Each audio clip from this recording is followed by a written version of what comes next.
Ngannou and the PFL part ways after only one fight since 2023. Francis Ngannou actually had more professional boxing fights than the fights that he had in the PFL, man. That's sad, bro. It's looking like everything Dana White said about this guy turned out to be true because the PFL paid this guy millions of dollars and he barely fought for him. So Francis Ngannou's time with the PFL has come to an end. The former UFC heavyweight champion and the promotion announced a mutual parting of ways on Friday, ending a much, lackluster partnership that began in early 2023, but ultimately saw the Predator compete for PFL just one time. Francis Ngannou, who's 39 years old, had one fight remaining on his deal at the time of Friday's announcement, though his contract was set to expire in the coming months. PFL released a statement. The Professional Fighters League has made the decision to part ways with Francis Ngannou. We have great respect for Francis as both an athlete and a person, and we wish him success in the next chapter of his combat sports career. The PFL remains focused on recruiting and signing the best athletes in the sport while continuing to deliver world-class competing for fans around the globe. Ngannou shocked the MMA world in January of 2023 by departing the UFC as its reigning heavyweight champion. We were all looking forward to seeing Francis fight Jon Jones, but unfortunately that fight didn't happen, man, because Francis and Dana White, they were having a lot of issues behind the scenes, and ultimately Francis felt like Dana White was not giving him a fair deal to remain with the UFC. So, the once positioned Ngannou, who was one of the most coveted free agents in the sport's history, Ngannou ultimately signed a lucrative, wide-ranging deal with the PFL after leaving the UFC that included equity in the promotion, a leadership position as the chairman of PFL's Africa Initiative, and a role on PFL's advisory board to represent the athletes' interests. But the deal never met the same expectations that accompanied it.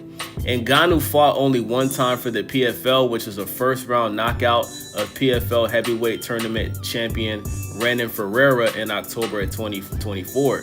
Prior to that, the Cameroon native competed in professional boxing twice, losing to top heavyweight boxers Tyson Fury and Anthony Joshua. Francis won that fight against Tyson Fury, bro. He got robbed. He dropped Tyson Fury. He clearly won the fight. Shout out to Francis for that.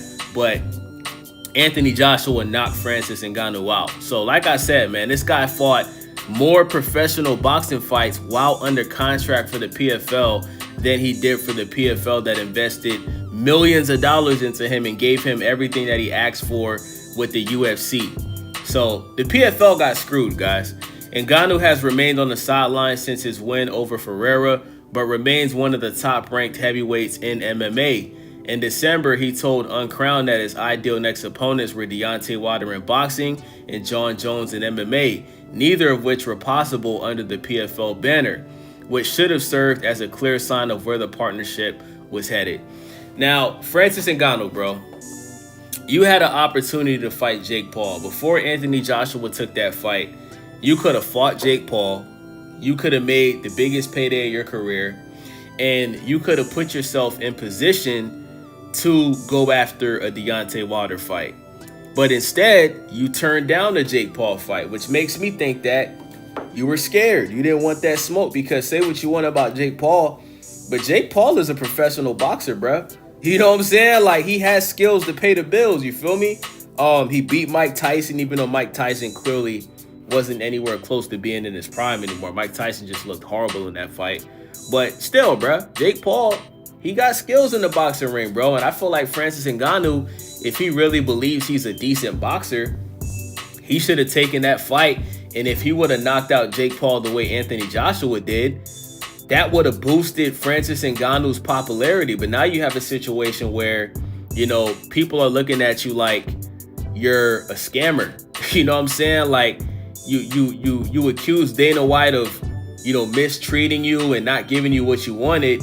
Then you go to another company, they give you everything that you wanted plus more. They even allowed you to have professional boxing fights while you were under contract with them. And the only thing that you can say is you fought one time in 2024, bro. Unbelievable, man. This is not a good look for Francis Ngannou's brand. And I don't think Dana White is going to bring back Francis Ngannou. I think Dana White you know, he doesn't like Francis Ngannou, not just as a, like personal, it's like personal beef with these guys because Dana White claims Francis Ngannou actually threatened him. You know what I'm saying? So the only thing Francis Ngannou can do from this point is try to get back into boxing. So let me know what you guys think. It's your boy Wavy, Stay Wavy TV. Make sure y'all subscribe, thumbs up the video, hype the video, and let me know what y'all think in the comments. I'm out.